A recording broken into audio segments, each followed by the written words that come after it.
Glen Jennings, Glen, a big fight for Tszyu this weekend. IBF World Title, big chance to become a two-time world champion. What's at stake here for Tszyu in this fight? Oh, look, any fight at the elite level when there's a title involved, it's all or nothing. So Tim's very, very aware that this is the elite level world title, and his plans are very simple. Take care of the business, grab that belt, go back to Australia with that added leverage, and we literally have returned into where we were post-Fundora. What risk or challenge does Bakhram pose to Tim, in your opinion? Yeah, I think they all do at this level. You don't get that belt unless you've got something to offer. And Bakhram's a big lad, we know that. He loves fighting from outside. He's got some pretty effective power. But I don't think Bakhram's ever had Tszyu pressure placed on him. So they all have their inherent risks, mate, but Igor's prepared him beautifully, Tim, for this fight. And we're looking forward to it. And I'm sure Tim has in his mind that he wants to put on a statement.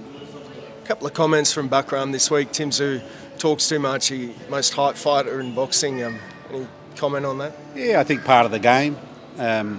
Bakhram, up until this week, we never heard a word from him, ever, not once. We've had dealings with him before. He's fought on Tim's undercard before, and we tried to get Bakhram. Tim, we've been chasing him for a couple of years. I noticed he said that one of his problems, Bakhram's own problems, was people were avoiding him. Not so sure about that. We tried very hard and couldn't get it. And circumstances happen, but this is the game we're in, mate. They're going to do whatever they can to up their game and sell tickets and lift their exposure. But reality is, I think Tszyu outdoes him in every area. IBF have their rehydration clause. Will that impact Tim's preparation at all? How do you see that one play out? No, it doesn't. I mean, it's for the fighters, it's an inconvenience, but we get it. It's an IBF rule. You've got to abide by the rules, and we've been preparing for it. We've known for some time. Chef Omar looks after Tim, bringing his weight down beautifully, and Tim's exactly where he needs to be, and Omar knows how to play that, and that's great. So we've got all that down pat.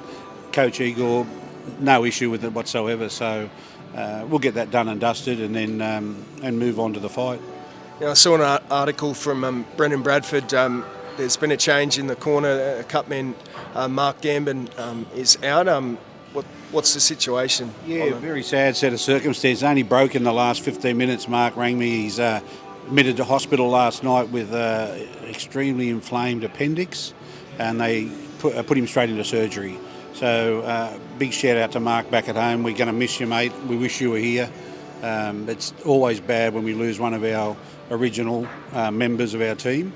But as always, Plan B is in place, and we've got that sorted. So it's not going to be an issue for us, but from all of us, it's just a bit of a gut feeling that we haven't got our Mark with us. But he's in our thoughts, so we hope he gets well, and we look forward to seeing him when we get back to Australia. I have to ask this one. Conspiracy theorists will be out there to say that, the replacement's been because what happened in the Fundora fight. Yeah. What do you make of all those sort of comments? It's all dribble, absolute dribble. Mark has our absolute faith. I had Mark work the corner for me just 2 weeks ago for the Shannon O'Connell fight, and she was cut to pieces and quite badly, and he done a brilliant job. So no one can question my faith in him, nor Tim's. We are a very small team, very loyal team, and Mark's an important part of it. So the conspiracy theorists, geez, we're in America, mate. Just add it to the million that get released every day. There's a new theory every day about something, so absolutely no truth in the matter whatsoever. The poor bugger's in recovery as we speak. He just rang me groggy as hell, so our thoughts are with him and Emma and Nate, and just get well and look forward to seeing him. Every time you asked him about what's ahead, he'll say, I'm focused on this fight, but you as a manager, you must be thinking of the doors that open up when Tim reclaims a title. How do you see the landscape at 154 right now? I think 154 is the red-hot division. I mean, you've got so many things going on. You've got 147's highest elite level coming to 154. Some more opening the door at 154. The current 154s are all big names. And Tim's in every conversation over here. It doesn't matter who they talk about, Tim Tszyu's name comes up at 154.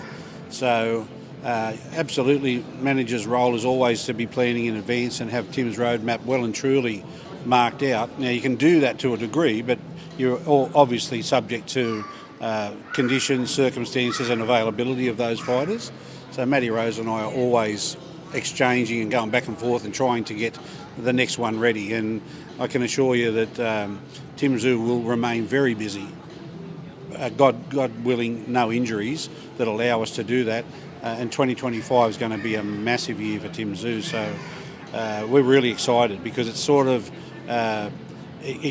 Tim's elevation after he wins on Saturday night, and I say that confidently because we always are.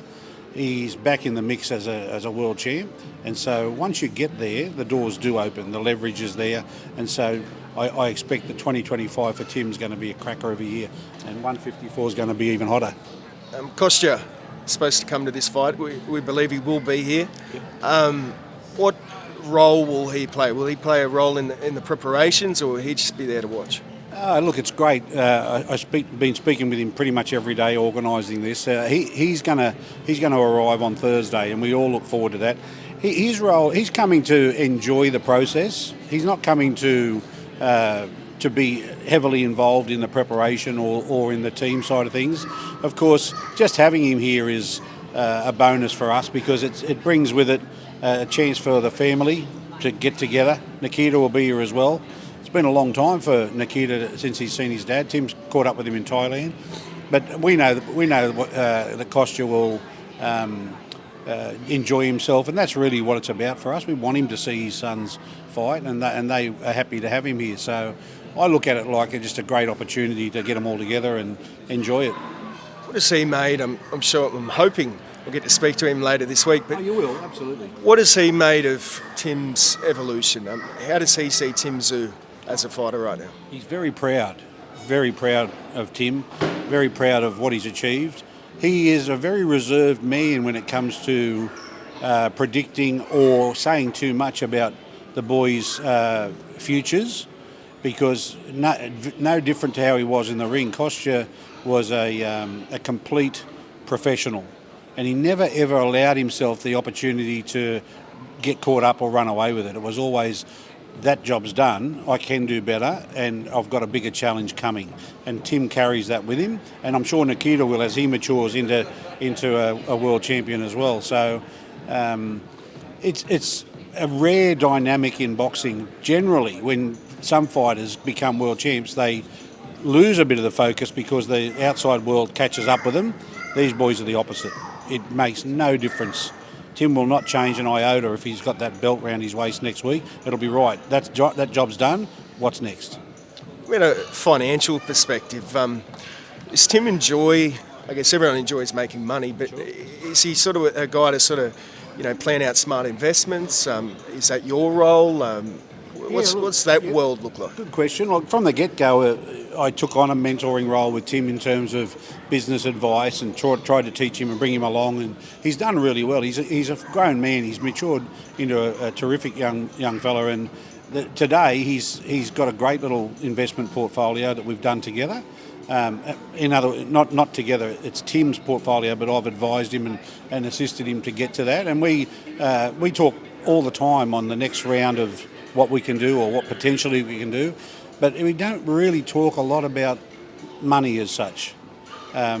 It's a business, and he trusts me to manage his business, which is I'm always grateful for, and we just get it done. And my goal has always been that the day he retires, that he has ample backing and assets and passive income so that he doesn't have to race off and take up a job.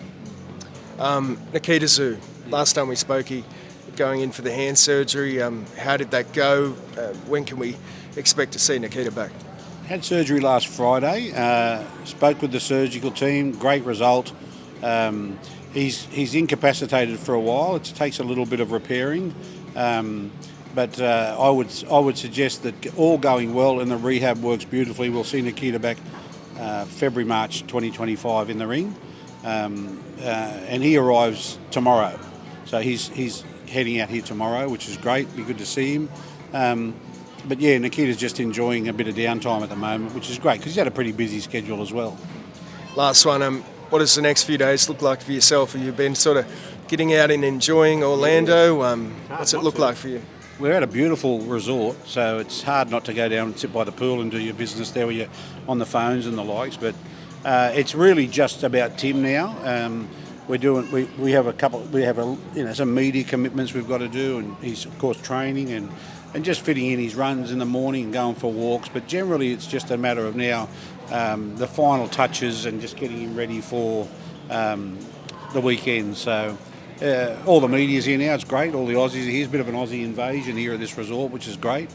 And it's just nothing different to what we do in Sydney, apart from the fact that we're in a lovely resort. Beauty. Thanks so much. You're welcome, mate.